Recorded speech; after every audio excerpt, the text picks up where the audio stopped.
aad baa inii salaamaya dhammaantiin maamulka macallimiinta ardayda qalinka binaysa hooyooyinka waalidiinta dadka meesha isugu yimid dhammaantiin waxaan idin leeyahay asalaamu calaykum waraxmatullaahi wabarakaatu. waxa loo yiraahdaa Soomaalida ugu mahmahday hadal badan haamin ma buuxiyaa la yiri marka wix la dhihi lahaa waa la soo yiraahday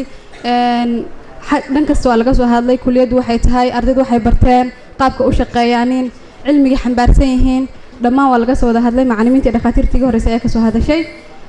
kuma laabanayo insha Allah dardaaran fiican waa la soo siiyay marka waxaan leeyahay ardayda waxaan ku leeyahay insha Allah isku koobinida idinku dhakhaatiirtayda ku soo biirnina oo magaalooyinka weyn ku ekaanin insha Allah isku day in outreach gaartaanin meelaha la idin tababaray waxa weeye dadkaas aad u baahan yihiin insha Allah aad cilmigiin uga soo anfacdaanin wax akhriskana hala badiyo waxay dhahaaneen waxa la yiraahdaa xikmad waxay dhahdaa the readers are leaders tomorrow marka waxa weeye dadka wax akhriska badiya ama wax akhriya maxay yihiin waa leaderska ama waxa weeye dadka hogaamiyaasha waxa kale oo aad isii farxad gelisay macallimiinta wax soo baray ardayda ah dad dhalinyaro ah oo aqoon yahaniina oo iyaguna waxa weeye hadalkooda iga soo baxday aqoon dheeriya iyo khibrad iyagana waxa leeyahay aad iyo aad baa u mahadsantihiin juhdigii iyo dadaalkii aad soo geliseen ardaydana maanta waxa la joogaa xilligii mirahooda la guran lahaa waxaan rajaynaynaa insha Allah tacaala wixii la soo baray markii hore hadee iyagoo ficila in bulshada reer Puntland iyo bulshada Soomaaliyeed ay ka faa'iideystaan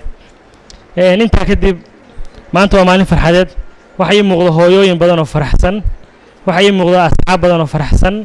anaguna ka maamul ahaan waxaan la wadaagaynaa farxadaas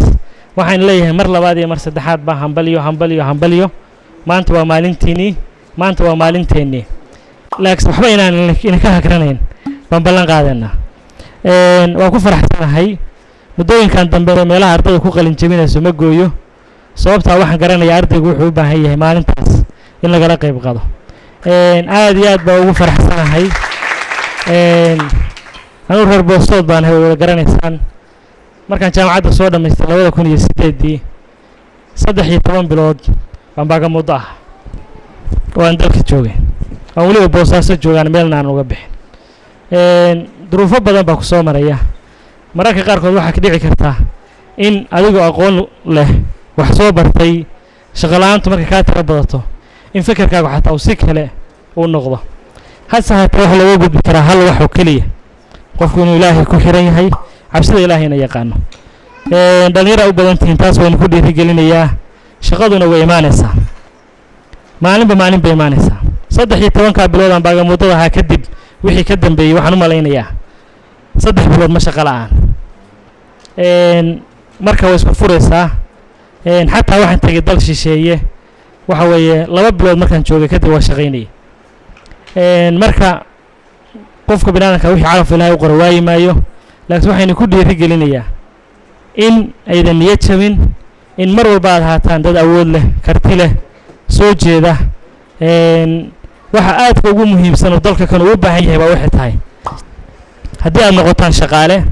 waxa ka qurux badan in aad noqotaan kuwii loo shaqayn lahaa kartideedu waa leeyihiin sida yake muuqata awoodeedu waa leeyihiin wax badan uma baahna waxa samayn kartaan hal waxa inaga maqan baa jirta oo markii dadku isu tagaan ama xoog dhalinyaradu isu tago halkaan waa macallimiin oo caafimaadka bartaba halkaan dhowr eray ka yiri runtii kuwa muxuu ahaydee aanan jeclayn waa arkay waxaad moodaa magaalada Boosaaso in colaad badan loo samaynayo sidii Muqdisho 91kii ay noqonayso halku ma aha wax khalad in la sameeyay haddii aqoontii dhaqaalihii wanaagii quruxdii leerkii inta aynu halka ku soo wada ururino oo wixii laamiga ka hooseeya labada dhinac aan waxba gaarin tamiyay ma shaqayn karayso waxaa jira waxaan xukumaa 241 tuulo iyo 6 degmo dhakhtar aan oran karo meesha dhakhtar buu yahay 4 meelood baan ku ogahay caafimaadka waxaan isku daynaa inaan aad uga shaqeyno gabdha yareer baan waxaanu ka soo qaadnay 36 tuulo kuliyadda caafimaadka halka baanu geynay jaamacadda professor Cabdirasaaq muddo 3 bilood baanu ku haynay maalintii aan meesha geynaynay de tuulooyin iyo waxbaanu ka keenayo maalintii aan u xiraynana de gabdhaha cad iyo waxbaanu aragnay inta ayan tuuladii gaarinba waxa weeye kormeer kale aanu ku baxnay gurur meeda gabadhi gurur oo 3 bilood aan wax baray war gudoomiye waa khaldan tahay baa la yiri haye maxaa jira galdogo baa lagu qabaa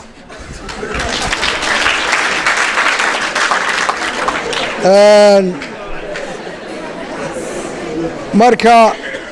mashruuca misna waanu bedelay oo idaacadaha waa ka maqasheen meeshaanu gabadha ka qaadanay de gabadhi markii ay labada gacmood ku mayratay ee sii gashay oo de waa la guursaday marka mid aan la guursanaynay hooyo ah baanu misna tuulooyin ka soo qaadnay muruuc caafimaad baanu bixinay mashruucaas uu shaqeeyaa tuulada muruuc caafimaad joogto ciddii kaalin lahayd waa ubaxan yaryar ee dhinacayga taagan ee dhakhaatiirta ah oo weliba daaweyna waxaanu rabnaa in muxuu ahayde laamiga laga dego waxaanu aniga duqa magaalada waa nin aqoon-yahana waa wasiir waa duqii magaalada Boosood wixii gobolka bari lahaay oo dhan halkay yaalin waxaanu isku dayeynaa inaanu baabuurta u kiirayno wuxuun daawaana siino markaa ay bal muxuu ahayde fisid qaadaan oo tuulooyinka ay maraan muxuu ahayde kireynta bal hooyadii muruuc caafimaad waxay khaladay waa in la soo saxaayo la eegaa oo muxuu ahayde la baalkeeya dhalinyarada halka fadhida xafladda waxaa iga muuqda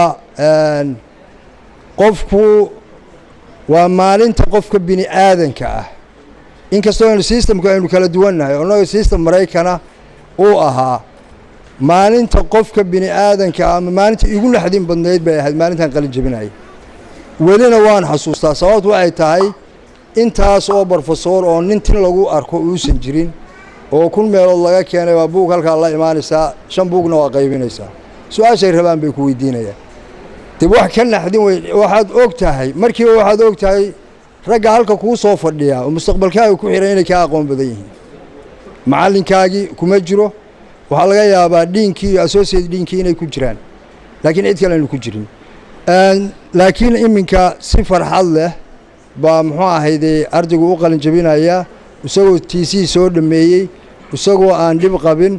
isagoo og inuu qalin jabiyay buu halkii xafladda imaanaya waxa kaloo jira oo halkan aan jeclahay inaan xuso waxaan jeclahay isla hoolkan ama dee hool kale aan haystaa kayga gobolka ma in la tahay inaan xaflad u samaynayo gaari basa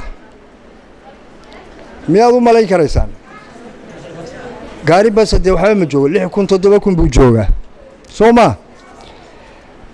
waxbarashada darteed gaari basa baan xaflad u samaynaya bisha soo socota intaan Ramadaan la gelin gaariga waxaan ugu samaynaynaa waxaan arkay arday yar oo anoo kormeera oo maxaa ahayde 6 kilomitir oo socoda iskuulka u tagaya 6 kilomitir marka dambe soo noqonaya galabnimada ilmahaasi juhdi bay ku jiraan waxbarasho darteed bayna sidaa u sameeyeen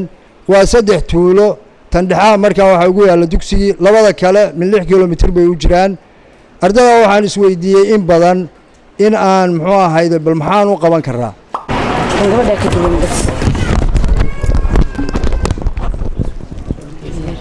gynecology pharmacology manadayn badan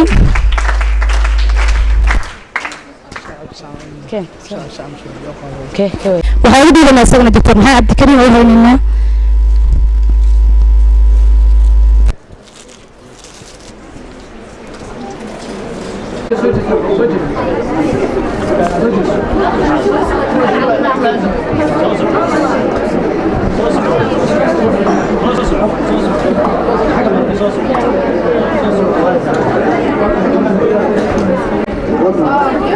مراد فارح محمد فاطمة عبد الرزاق محمد